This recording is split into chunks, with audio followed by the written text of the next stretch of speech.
দেশনেত্রী খালেদা জিয়া যখন বেঁচে ছিলেন, উনি যখন এর আগে দেশ পরিচালনা করেছিলেন, তখন কিন্তু এই মা বোনদের জন্য বিনামূল্যে শিক্ষার ব্যবস্থা করে দিয়েছিলেন, মনে আছে? এখনো কিন্তু তার সুযোগ পাচ্ছে মেয়ে, এই দেশের মেয়েরা যে শিক্ষিত হচ্ছে, কিন্তু সেই শিক্ষিত আমাদের যে মেয়েরা ছিল তারা এখন মা হয়ে গেছে, অনেক জায়গায় তাদের নিজেদের সংসার হয়েছে।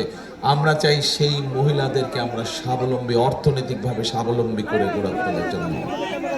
তারা যাতে শিক্ষিত যেমন হয়েছে, তাদেরকে এখন অর্থনৈতিকভাবে স্বাবলম্বী করতে চাই এই ফ্যামিলি কার্ডের মাধ্যমে। পরিকল্পনা ঠিক আছে না ভুল আছে? ঠিক আছে, আচ্ছা। তাই যদি হয়, এবার আসেন, এই যে সারা দেশে এখানে কৃষি কাজ করেন, কে কে হাত তুলেন তো ভাই? কারা কারা?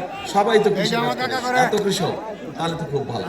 তার মানে দেখেন, এই যে আপনারা এত মানুষ হাত তুললেন, কৃষি কাজ করেন, তার মানে এই দেশের সবচেয়ে বড় সেক্টর হচ্ছে কৃষি সেক্টর। এই সেক্টরে সবচেয়ে বেশি মানুষ কাজ করে। আমরা এই কৃষক ভাইদের পাশে দাঁড়াতে চাই। এর আগে যখন শহীদ জিয়া ছিলেন, তখন কৃষকদের সেই আমলে অনেক মুরব্বী আছেন, ওই যে এক মুরব্বী দেখছে অনেক আগে, শহীদ জিয়া যখন, তখন এই দেশে কৃষকদের সেচের অসুবিধা হতে শহীদ জিয়া খাল খনন কর্মসূচি করেছিলেন। এই জেলাতেও তো অনেক খাল আছে, বিভিন্ন খাল কি কি, হ্যাঁ অনেক খাল আছে এখানে কৃষক,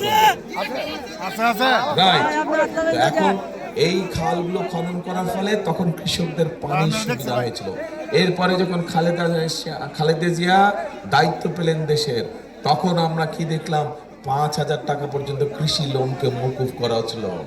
10,000 টাকা পর্যন্ত যে ঋণ ছিল সেটির সুদ মকুফ করে দেওয়া ছিল। 25 বিঘা পর্যন্ত জমির, কৃষি জমির খাজনা মকুফ করে দেওয়া ছিল।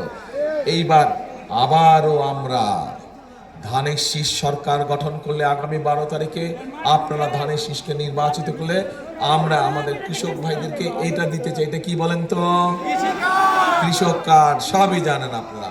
এই কৃষক কার্ডের মাধ্যমে আমরা কৃষক ভাইদের কাছে সার, কীটনাশক, এগুলো সব কিছু আমরা পৌঁছতে যাই সহজভাবে, যাতে করে তারা কৃষি ঋণ পেতে পারেন সহজভাবে, এবং একই সাথে তাদের শস্যের যদি ক্ষতি হয় বীমা সুবিধাও যাতে পাই, এই সব ব্যবস্থা আমরা করতে চাই।